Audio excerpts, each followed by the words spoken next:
Assalamualaikum warahmatullahi wabarakatuh. Perkenalkan nama saya Fajaji Haryadi. Saya dari jurusan Teknik Informatika. Saya di sini akan mendemokan sebuah sistem yang dimana menjadi judul laporan KP saya, dan KP saya sendiri berlokasi di Jakarta, tepatnya di perusahaan PT Alien Telekomunikasi Indonesia. Di sini saya membuatkan sistem untuk manajemen aset dan logistik, yang dimana sistem di sini akan membantu PT Telekomunikasi untuk dua dua kegiatan. Yang pertama untuk mengelola manajemen aset, yang kedua untuk mengelola pengiriman barang. Jadi dalam satu sistem ini ada dua kegiatan, yang dimana kegiatan tersebut berbeda. Namun main kegiatan sendiri di manajemen logistik, karena untuk manajemen aset sendiri berhubung dengan prosesnya yang panjang dan melibatkan beberapa pihak. Jadi di sini dibuatkan sistemnya hanya sebagai sistem cloud saja, atau untuk penyimpanan data. Karena pada kegiatan aktualnya yang sedang berjalan untuk manajemen aset sendiri hanya menyimpan laporan yang telah dikirimkan ke Bakti berupa PDF.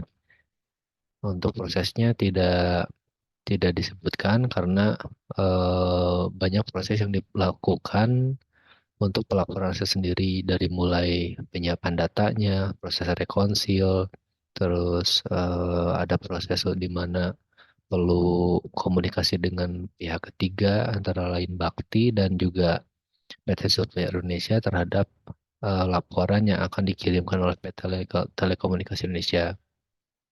Jadi berhubung prosesnya agak banyak, jadi untuk manajemen aset di sini hanya sebagai cloud saja untuk penyimpanan penyimpanan dari laporan yang sudah final.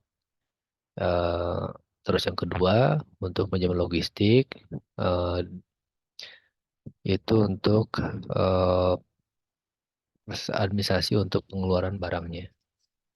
Oke, izin saya demokan untuk kegiatannya. Yang pertama, di sini eh, sebelum kita masuk sistem akan menampilkan dua kolom untuk memasukkan username dan password. Dan username dan password di sini berhubung kita akan masuk sebagai admin, jadi kita masukkan administrator dan passwordnya, lalu kita login. Dari proses login, apabila berhasil maka dia akan masuk ke, bentar.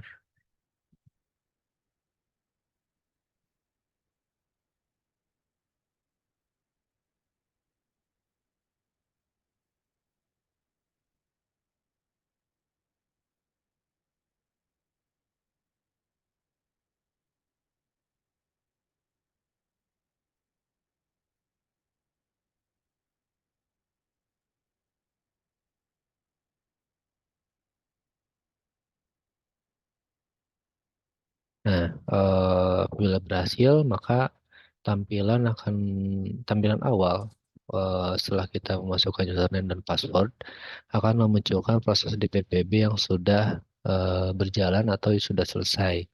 Di sini sebelumnya sudah saya uji cobakan untuk beberapa kali percobaan untuk proses pengiriman barang. Lalu eh, selain dari proses untuk manajemen logistik, seperti yang saya sampaikan sebelumnya, ada satu kegiatan juga di mana tergabung dalam satu sistem juga, yaitu manajemen aset. Di sini ada menu manajemen aset dalam logistik pergudangan. Nah, di sini muncul eh, tabel, di mana tabel di sini eh,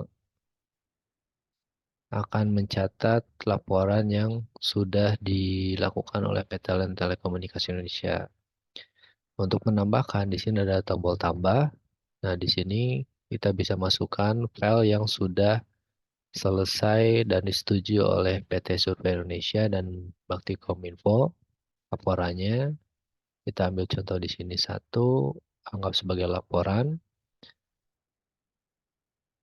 Nah, masukkan keterangannya mungkin sebagai laporan tahunan 2024 terbaru.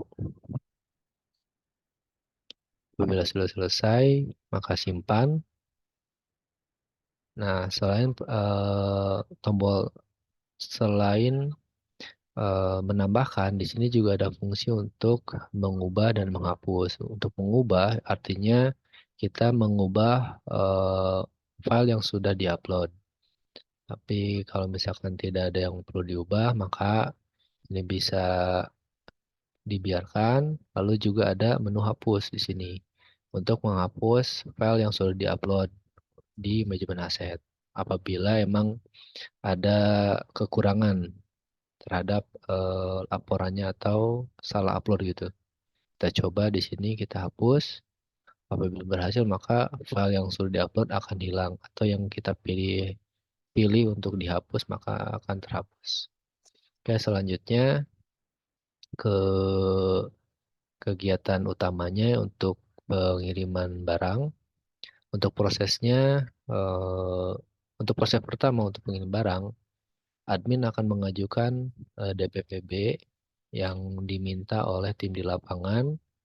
Eh, dari situ akan dilanjutkan prosesnya oleh staf logistik Jakarta untuk pembuatan apa good issue, dan selanjutnya apabila good issue telah selesai dilaksanakan atau dibuat, maka akan dibuatkan delivery note oleh staf logistik lapangan. Untuk prosesnya di sini kita berhubung kita login sebagai super admin, maka kita bisa melakukan semua prosesnya dalam satu akun saja. Tinggal pilih karyawan yang melakukan prosesnya untuk mempermudah demo kali ini. Nah, di sini untuk proses pertama untuk pengajuan barang, pengiriman barang, admin akan memilih DPPB. Di sini create DPPB. DPPB setelah berhasil maka akan keluar form DPPB. Di sini admin akan menentukan eh, dari regional mana dan proyek mana yang meminta untuk pengiriman barang ke regionalnya. Kita ambil contoh regional 2 Subhan, regional proyeknya di proyek 6 yang dikoordinatori oleh Pak Laude Satno. Tanggal dibutuhkan misal di sini kita pilih hari Jumat, lalu di sini tambahkan nama materialnya, unit, misalkan ini 1, lokasinya ke Melak,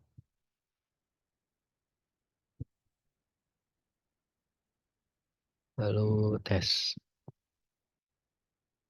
Coba buat. Apabila sudah selesai, maka di sini ada keterangan berhasil membuat form DPPB.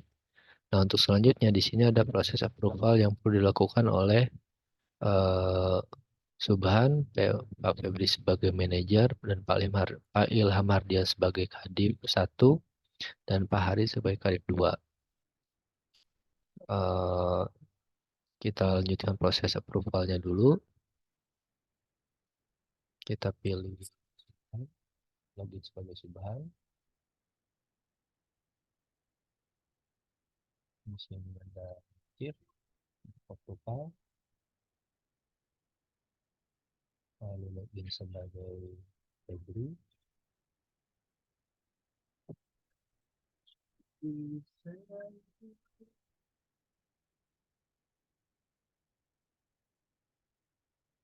Lalu login sebagai pelanggan dia.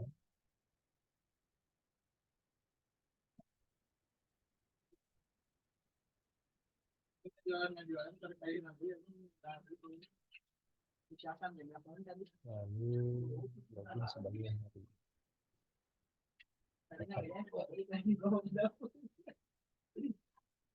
Ini melakukan proses approval.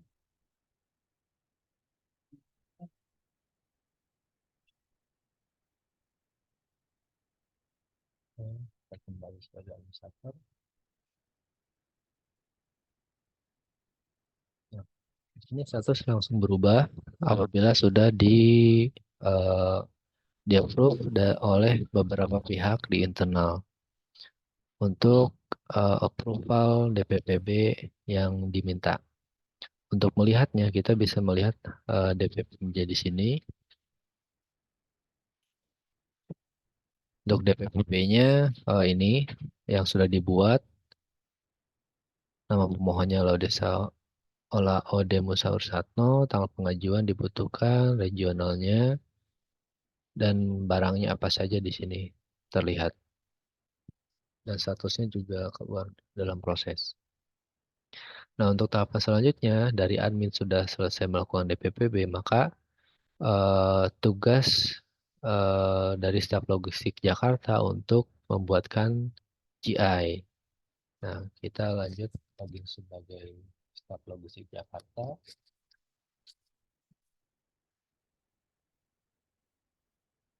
Nah, di sini untuk staf logistik Jakarta, setelah login akan melihat proses DPPB yang sedang berlangsung dan selesai dan memilih proses DPPB yang akan dieksekusi. Di sini staf logistik Jakarta memilih GI atau create GI dan selanjutnya akan keluar form di mana form di sini untuk menentukan carrying modenya secara hand carry atau melalui logistik supplier, consign tipenya itu melalui internal atau eksternal. Di sini kita pilih hand carry, artinya dibawa langsung oleh pihak internal. Lokasi gudangnya pilih lokasi gudang Bitung. Terus lokasi pengirimannya sesuai dengan yang di DPPB itu ke Melak. Kita buatkan draft. Setelah kita klik draft, maka akan lanjut ke form di mana akan menentukan penerimanya siapa di sana gitu. Contoh di sini misalkan adik estimasi time departnya kita minta untuk dikirimkan besok atau staf logistik minta dikirimkan besok gitu. Nah, apabila sudah selesai, maka buat. Nah, apabila sudah berhasil, maka di sini akan muncul berhasil membuat GI. Untuk prosesnya, setelah itu melakukan proses verifikasi oleh atasan dari staf logistik Jakarta. Dari strukturalnya untuk staf logistik Jakarta itu atasannya yang pertama kita login sebagai manajer. Dari sini akan muncul notifikasi untuk approval. Selesai, kita tadi tadi dari atas dari ya, tadi kita lakukan approval.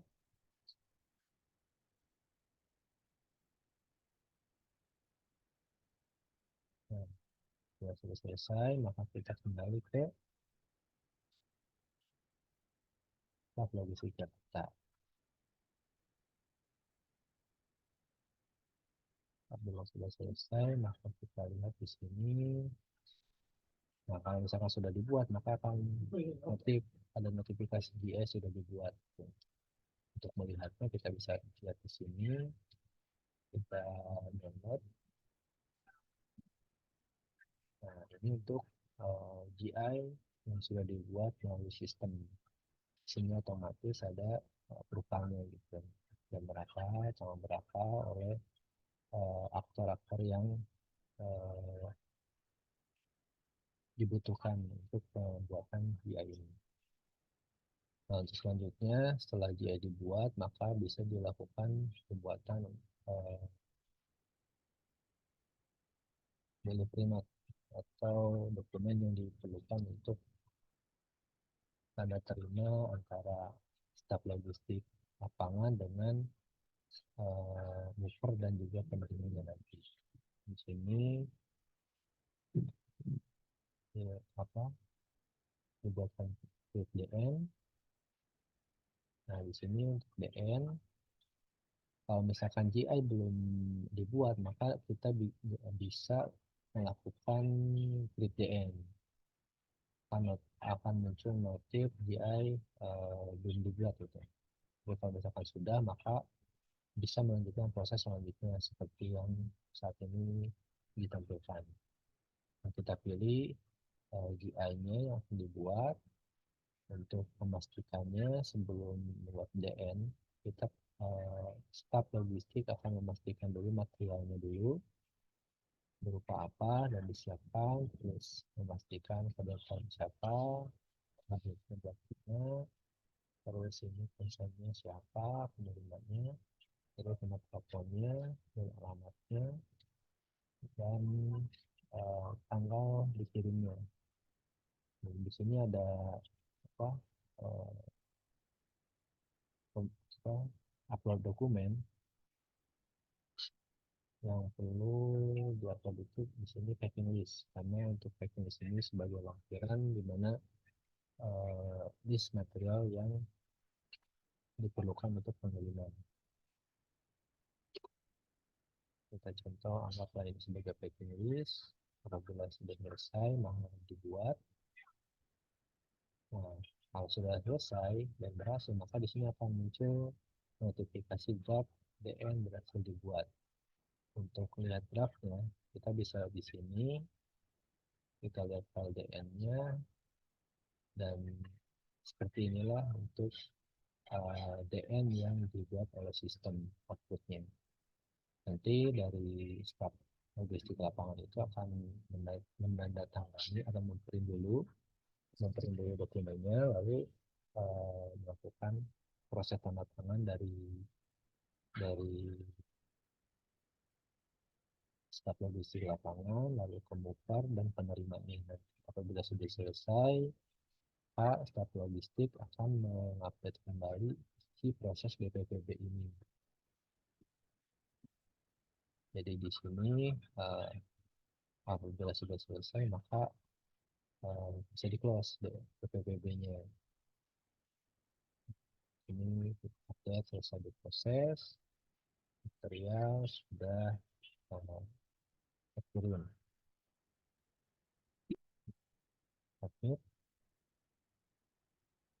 Sini sudah berhasil di closing BPPB dan status pun berubah menjadi selesai dari yang sebelumnya proses menjadi selesai. Nah, selain dari menu manajemen aset logistik, di sini juga ada master data. Nah, master data ini yang menjadi dasar untuk pembuatan DPPB, DI, dan DM. Jadi master data di sini diinputkan sebelumnya, disesuaikan dengan material dan lokasi gudang yang berada di proyek Palaparing Tengah yang dikelola oleh PT Telekomunikasi Indonesia. Dan selain itu juga di sini ada user account. User account ini di username karyawan masing-masing itu ada spesimen, ganti password dan keluar. Itu spesimen ini berupa pengisian tanda tangan dan paraf yang digunakan untuk proses approval seperti yang tadi didemokan untuk approval DPPB, GA, dan BN. Lalu ada juga ganti password untuk mengganti password yang default atau awal dari username yang akan bagi username yang digunakan karyawan untuk masuk ke sistem. Karena untuk defaultnya sendiri passwordnya akan sama semua gitu saat dibuatkan akun untuk masuk ke sistem ini. Jadi langkah pertama yang akan dilakukan oleh karyawan setelah diberikan username, maka perlu dilakukan penggantian password. Lalu selanjutnya menu keluar, di sini akan keluar dari sistem. Oke, mungkin itu saja yang bisa saya sampaikan untuk demo kali ini. Semoga demo sistem ini bisa memberikan pengalaman dan juga ilmu lagi, ilmu tambahan rekan sekalian, dan juga saya pribadi dan saya juga mohon maaf apabila terdapat kesalahan dan penyampaiannya ataupun dari sistem itu sendiri. Saya akhiri. Assalamualaikum warahmatullahi wabarakatuh.